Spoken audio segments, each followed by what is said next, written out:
Oke, assalamualaikum warahmatullahi wabarakatuh.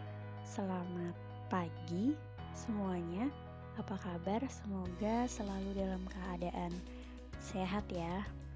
Oke, hari ini adalah pertemuan pertama untuk mata pelajaran administrasi umum.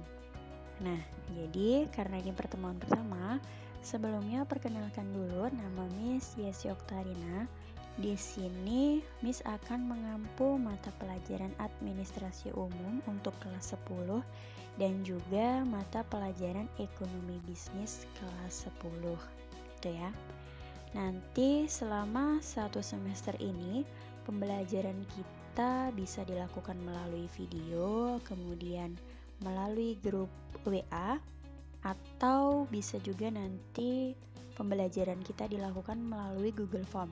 Jadi menggunakan pembelajaran jarak jauh gitu. Oke, untuk pertemuan pertama hari ini kita langsung aja masuk di bab 1. Bab 1 itu yaitu membahas mengenai ruang lingkup dari administrasi. Nah, yang akan kita pelajari itu ada beberapa. Yang pertama adalah ruang lingkup administrasi, kemudian jenis-jenis administrasi itu apa aja, kemudian yang ketiga ada jabatan dan tugas bagian administrasi, kemudian yang keempat ada persyaratan untuk menjadi personil administrasi kantor itu apa aja. Oke. Nah, kita langsung aja masuk ke materi. Yang pertama itu adalah pengertian administrasi. Pengertian administrasi itu di sini kalau menurut FX Sojadi, administrasi itu adalah kegiatan prosedur usaha kantor seperti catatan, mengetik, menggandakan, dan sebagainya. Jadi seluruh kegiatan yang ada di kantor ya. Kemudian untuk pengertian administrasi secara umum atau secara luas itu adalah semua proses kerjasama antara dua orang atau lebih yang bertujuan untuk mencapai target dengan memanfaatkan sarana dan prasarana tertentu secara berdaya guna dan berhasil guna. Jadi di sini ada beberapa orang yang saling bekerja sama untuk mencapai tujuan dari perusahaan tersebut. Gitu. Kemudian di sini ada ciri-ciri dari kegiatan administrasi. Ada beberapa ciri-ciri dari kegiatan administrasi. Yang pertama itu ada terdiri dari sekelompok orang. Nah, di ciri ini berarti kegiatan administrasi itu hanya mungkin terjadi apabila kegiatan ini dilakukan oleh satu orang atau lebih. Jadi, kalau hanya satu orang itu tidak akan berjalan. Contohnya misalnya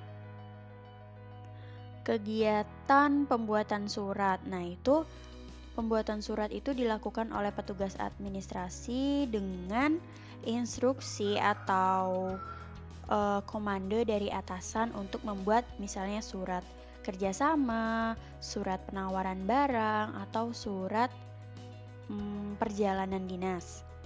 Kemudian yang kedua, di sini adanya kerjasama. Nah, kerjasama di sini dimaksudkan adalah suatu kegiatan administrasi itu hanya mungkin terjadi apabila dalam kegiatan ini ada dua orang atau lebih yang bekerja sama. Jadi dia kerjanya itu nggak sendiri-sendiri, seperti contoh yang pertama tadi. Kemudian yang ketiga adanya pembagian tugas. Nah, ciri pokok administrasi ini atau pembagian tugas ini berarti suatu kegiatan administrasi itu tidak sekedar kegiatan kerjasama saja, tapi ada pembagian tugas yang jelas. Gitu. Misalnya, bagian bagian front office itu kerjanya ngapain aja, kemudian sekretaris kerjanya ngapain aja. Jadi ada pembagian tugas yang jelas gitu. Supaya kenapa ada pembagian tugas yang jelas? Supaya tidak terjadi kebingungan job desk gitu ya. Yang keempat adalah kegiatan administrasi itu adalah kegiatan yang runtun atau berurutan. Nah, arti ciri pokok ini yaitu suatu kegiatan administrasi yang berlangsung dalam tahap-tahap tertentu secara berkesinambungan atau berurutan ya. Kemudian yang ketiga itu adalah ada tujuan yang akan dicapai. Nah, tujuan di sini berarti segala sesuatu yang telah direncanakan dan dijalankan sehingga dapat terlaksanakan perencanaan tersebut. Jadi, tujuan di sini dimaksudkan adalah tujuan dari perusahaan tempat kita bekerja atau tujuan dari suatu organisasi yang kita kerja di sana gitu.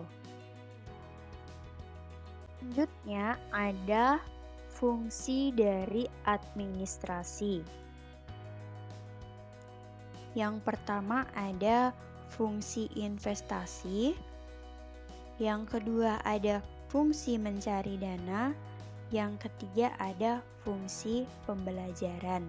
Nah, untuk fungsi investasi ini dibagi menjadi dua. Yang pertama ada investasi jangka pendek. Nah, investasi jangka pendek ini meliputi investasi dalam bentuk kas, persediaan, piutang, dan lain sebagainya. Kemudian, investasi jangka panjang ini meliputi gedung, tanah, peralatan produksi, kendaraan, dan lainnya. Bentuknya itu kalau investasi jangka panjang ini bentuknya lebih lama ya, tidak cepat habis kayak gedung, tanah seperti itu. Kemudian fungsi mencari dana. Nah, di sini fungsi administrasi mencari dana itu adalah kegiatan administrasi keuangan, yaitu tujuannya untuk mencari modal atau dana perusahaan tersebut. Nah, tujuan melakukan pencarian dana ini dimaksudkan untuk modal usaha yang akan dijalankan oleh perusahaan tersebut, gitu ya. Kemudian, yang ketiga, fungsi pembelanjaan. Nah, administrasi keuangan ini berfungsi sebagai investasi dalam mencari modal atau menambah modal. Selain itu, administrasi keuangan juga berfungsi sebagai pembelanjaan. Nanti untuk penjelasan lebih lengkapnya teman-teman bisa mencari informasi lagi di internet atau buku paket gitu ya. Jadi nggak hanya belajar melalui video pembelajaran kita ini. Selanjutnya ada yang keempat itu ada fungsi pembagian laba. Nah, ini ya, tadi sudah saya jelaskan fungsi administrasi itu ada dua. Yang pertama investasi jangka pendek, yang kedua investasi jangka panjang. Nah, ini investasi ini meliputi investasi dalam bentuk kas, persediaan, piutang, dan lain sebagainya. Kemudian kalau yang jangka panjang ini contohnya itu kayak gedung, tanah, peralatan produksi, kendaraan gitu. Selanjutnya ada tujuan administrasi. Apa sih tujuan administrasi itu? Yang pertama adalah mengelola penerimaan maupun pengeluaran organisasi atau lembaga secara baik dan benar. Yang kedua, melakukan pengefektifan adanya pemanfaatan uang sehingga dapat dikendalikan dan dikoordinasikan dengan baik dan tepat. Dan yang ketiga, bertujuan untuk melakukan minimalisasi adanya kekeliruan dalam pembuatan laporan keuangan suatu organisasi atau lembaga. Jadi, tujuan administrasi ini secara umum adalah supaya kegiatan kantor atau organisasi itu berjalan dengan baik dan benar. Gitu. Kegiatan surat menyurat atau kegiatan keuangan, kegiatan lainnya, ya. Kemudian di sini ada jenis-jenis administrasi. Yang pertama, ada administrasi publik. Administrasi publik ini adalah administrasi suatu bahasa ilmu sosial yang mempelajari 3 elemen penting kehidupan bernegara, yaitu meliputi lembaga legislatif, eksekutif, dan yudikatif. Jadi administrasi yang lebih ke kepemerintahan gitu. Kemudian yang kedua, administrasi pembangunan. Nah, di sini adalah suatu sistem administrasi yang dibuat untuk mengendalikan usaha oleh pemerintah. Nah, tujuan administrasi pembangunan itu untuk melakukan realisasi pertumbuhan yang sudah direncanakan pada kondisi dan beberapa aspek yang lebih baik dan maju, gitu. Kemudian yang ketiga ada administrasi lingkungan. Administrasi lingkungan ini adalah sebuah rangkaian kegiatan yang tujuannya itu untuk mewujudkan wawasan lingkungan serta tidak mengesampingkan kualitas dan lingkungan yang dilakukan oleh pemerintah dan masyarakat. Nah, yang selanjutnya akan kita bahas adalah tugas dari bagian administrasi. Tuh. Yang pertama adalah mengelola surat. Di sini mengelola surat itu maksudnya adalah misalnya ada surat yang masuk dari organisasi lain, kemudian ada surat keluar. Nah, surat-surat itu kita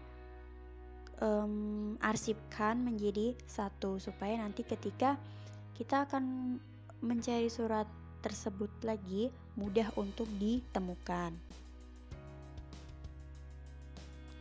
Kemudian melakukan entry jurnal. Nah, entry jurnal ini dilakukan oleh petugas administrasi keuangan gitu. Yang ketiga adalah melakukan pembayaran dan penagihan. Nah, melakukan pembayaran dan penagihan ini dilakukan oleh petugas administrasi keuangan juga, misalnya pembayaran hutang atau penagihan piutang dari pihak lain, perusahaan lain atau orang lain. Ini dilakukan oleh petugas bagian administrasi keuangan. Kemudian melakukan perencanaan keuangan. Di sini contohnya perencanaan keuangan itu adalah perencanaan peminjaman, penerimaan, pengeluaran, dan pembayaran. Pokoknya segala sesuatu yang berkaitan dengan keuangan. Nah, ini juga dilakukan oleh bagian administrasi keuangan. Nah, selanjutnya menyusun laporan keuangan. Menyusun laporan keuangan ini jelas ya. Jadi, laporan keuangan perusahaan itu laporan kas keluar, kas masuk, dan lain sebagainya itu dicatat supaya lebih dapat dikendalikan atau lebih bisa rapi gitu, terstruktur. Kemudian mengambil bagian dalam kebijakan administrasi. Selanjutnya mengelola uang kas perusahaan. Jadi nanti misalnya ada uang 5 juta. Nah, 5 juta ini kita mau dikelola untuk apa aja gitu. Ini adalah tugas dari bagian administrasi keuangan. Nah, kalau di sini penjelasannya adalah contohnya pembukaan rekening, kemudian melakukan jumlah setoran, mengatur kas, menangani pembayaran atas kewajiban gitu. Selanjutnya adalah melakukan pengelolaan kredit usaha, kemudian penganggaran, dan yang terakhir pajak. Atau kalau pajak itu menyiapkan laporan pajak bagi perusahaan tersebut sesuai dengan prosedur yang telah ditetapkan. Nah, selanjutnya ada persyaratan personil administrasi atau syarat apa aja sih supaya kita bisa jadi bagian dari administrasi di suatu kantor. Yang pertama itu adalah persyaratan pengetahuan. Nah, di sini persyaratan pengetahuan itu adalah pengetahuan dasar dari suatu profesi. Jadi sebelum kita masuk di organisasi atau kantor tersebut dan melamar di bagian administrasi, kita itu akan dites, paham gak sih mengenai pekerjaan bagian administrasi itu apa aja gitu. Karena kalau kita menempatkan atau merekrut orang yang tidak paham di bagian administrasi, tentu akan menghambat pekerjaan gitu ya. Nah, gimana sih caranya mengetahui bahwa orang tersebut memang benar-benar paham di bagian administrasi atau memang dia bidangnya di administrasi? Itu bisa dilihat dari ijazah dari pendidikan formalnya dia gitu. Kemudian yang kedua adalah keterampilan. Nah, keterampilan ini maksudnya adalah dapat melaksanakan suatu tugas pekerjaan administrasi tersebut dengan cermat dan terampil gitu. Yang selanjutnya yang ketiga itu ada syarat kepribadian. Di sini yang pertama adalah loyalitas.